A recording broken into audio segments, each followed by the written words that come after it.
Henrietta Vinton Davis was born in 1860, was the daughter of Mansfield Davis, a talented musician, and Mary Ann Johnson Davis. As a young woman, she was studying under Marguerite Saxon in Washington, D.C., Edward Lawrence in New York City, Rachel Norrell Boston, where she attended Boston School of Oratory. During her late teens, she taught school in Maryland and Louisiana. In 1878, she became the first black woman employed by the Office of Recorder of Deeds in the nation capital. In this capacity, she met Frederick Douglass, who held the position of recorder from 1881 to 1886. Davis' oracle abilities proved valuable to the Garvey movement and was the first development in concert halls. She had a brief acting career where she did many plays. Her manager and her husband, Mr. Thomas T. Simmons, sought her in April 1884 for a testimonial in New York City and Philadelphia. She received more praise in that year, and in 1888, she was doing shows nationwide. By 1893, she held her own production company, doing her production of Dessalines. As an avid reader, David was highly respected by many 19th century black leaders. In addition, Douglass, Bishop Henry Maniel Turner, Booker T. Washington, I.F. Aldrich thought highly of her.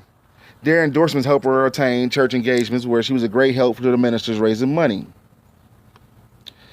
Now, during this time, she met Garvey. It's not really clear when they met, but during the time she felt that Garvey's program of racial love and doing for self was the way for black people to go.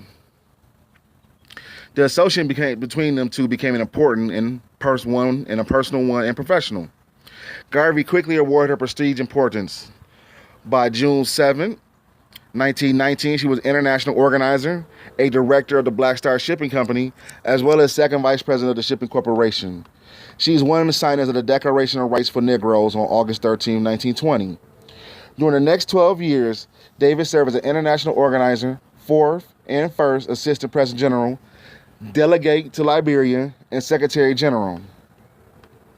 Her oral skills put her out there. The year 1920 was a very important year for Garvey and the UNI branches. Mushroom across the nation and the world. And yet many was not yet critical of his proposals of African self-liberation and self-reliance. On May 24th, Garvey and Davis returned to New York after speaking in Baltimore and Washington, D.C. At Harlem's Liberty Hall, the showpiece of the organization, Davis commented favorably on a display of manufactured hats at U.N.I.A. and newly opened Negro factory corporations. She urged the Ions to buy the hats and tell their friends to purchase from the corporation where they receive fair value for their money. Davis informed the enthusiastic crowd that they had to learn to share in Garvey's greatness with the rest of America so many would know their great sole purpose and ambition and hope for this man divinely sent to us. Her oracle powers not only made her popular with the rank and file, but also with the UNIA leadership. After returning from a trip in Cuba, Davis entered Harlem in a meeting amidst cheers and hand clapping. The organization's annual August convention, Garvey honored bestowing upon her Order of the Lady Commander of the Sublime Order of the Nile. The convention voted to pay her $6,000 annual salary. So now she's getting paid. In 1920, was a busy year for the international organizer as she widely traveled the Americas. She spoke in Los Angeles January 7th and the 8th, San Francisco January 11th, and lectured in Oakland on February 6th and the 7th. By the end of February, she's back in New York, exhorting the race to teach their children love, race, and pride, and so they might redeem Africa. She urged them to become missionaries to the lost ones. David called for putting the race indifferent to the Negro cannot help and accepted UNIA.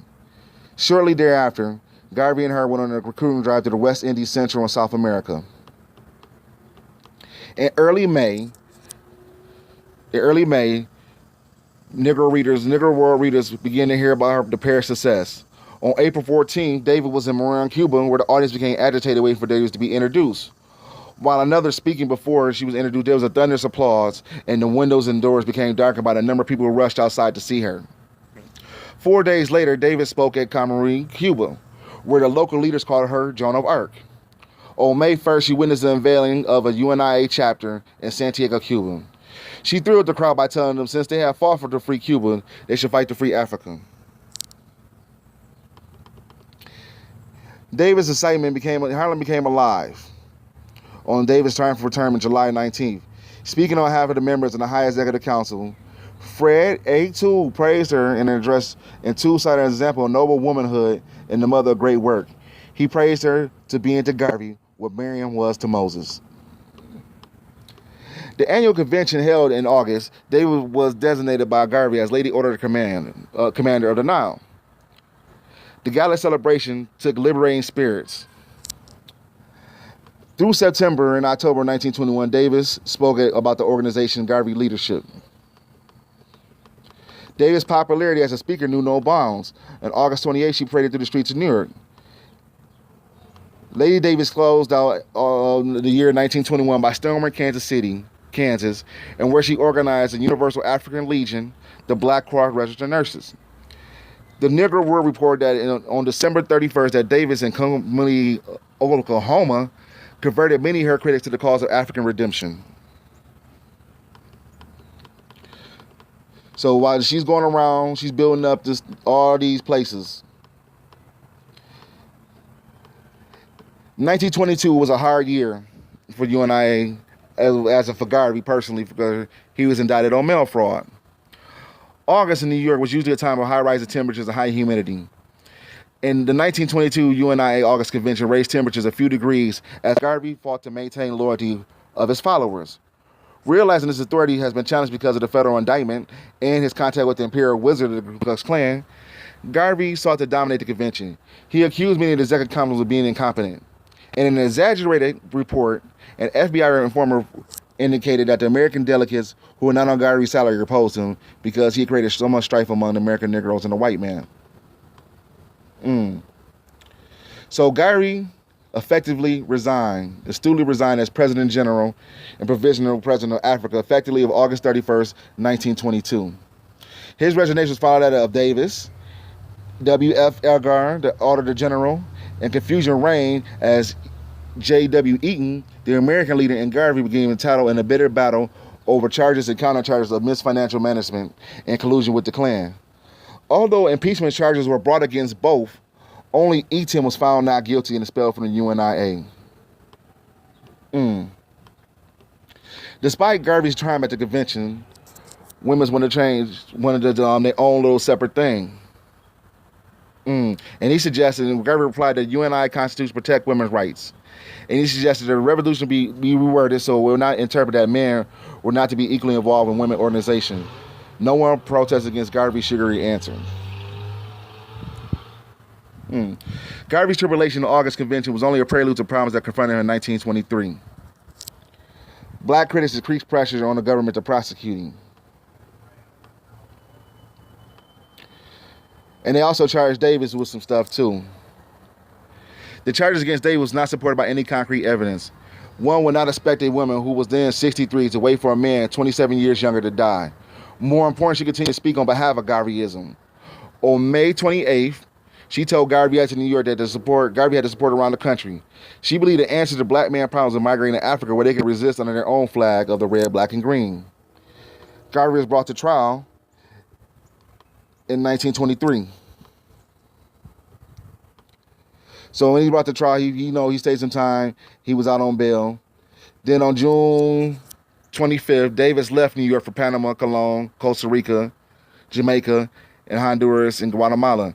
Garvey praised her after the shipping, saying, "On the high seas, Lady Davis is carrying the goodwill to the voyage." In Panama, she won many praises and converts, soliciting funds for the shipping line. Haynes described Davis as being treated like the queen of some foreign nation. The pair arrived in Jamaica on July 19th, where Davis referred to Africa as being the brightest star rather than the darkest continent in the Spanish town. Listeners were impressed about her comments for Liberia's potential settlement. On August 24th, Davis returned to New York to catch the annual UNIA convention. During her absence, she was chosen with 6 others to represent the petition to Calvin Coolidge, asking for cooperation to help establish an American homeland. After describing her trip to the Caribbean, Davis urged the delegates to raise funds to purchase the ships that would witness black people sacrificing the noble cause for African redemption. So she's doing pretty much big things. The year 1925 was a pivotal year for the UNIA. January 18, approximately 3,000 paid board about the Black Cross Navigation and Trading Company made a voyage to the Caribbean and left amongst much cheers. So they got the ships going. On early June, Davis made her first appearance. Garvey troubles increased by 1926 as dissidents turned to form another UNIA. That's crazy. So they tried to start another UNI, which they did. In 1930, Davis returned to vacation in the United States on behalf of the Garvey organization, now known as UNIA of the world, to distinguish us from the dissidents UNIA Incorporated. Her and Garvey had a falling out, but they eventually forgave each other. So then she served during this UNIA Inc., the dissidents, she served as Assistant President General to the UNIA Inc. And then she became president of the UNIA Inc. after Dr. Francis was expelled.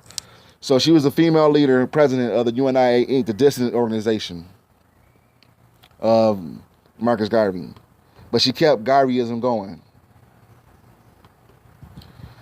Her leadership under the organization continued upon insisting upon civil rights for black. The depression hit and blacks are hardly economical. And in the fall of 1934, the UNIA Inc. had developed plans for the creation of a national employment exchange to notify black about the viable job market. This effort to find employment for our people might have been the last major effort on behalf of the UNIA Inc., as no other news items have been collected mentioning their association with the organization. By 1940, Dr. Francis was again the leader of the UNIA Incorporated.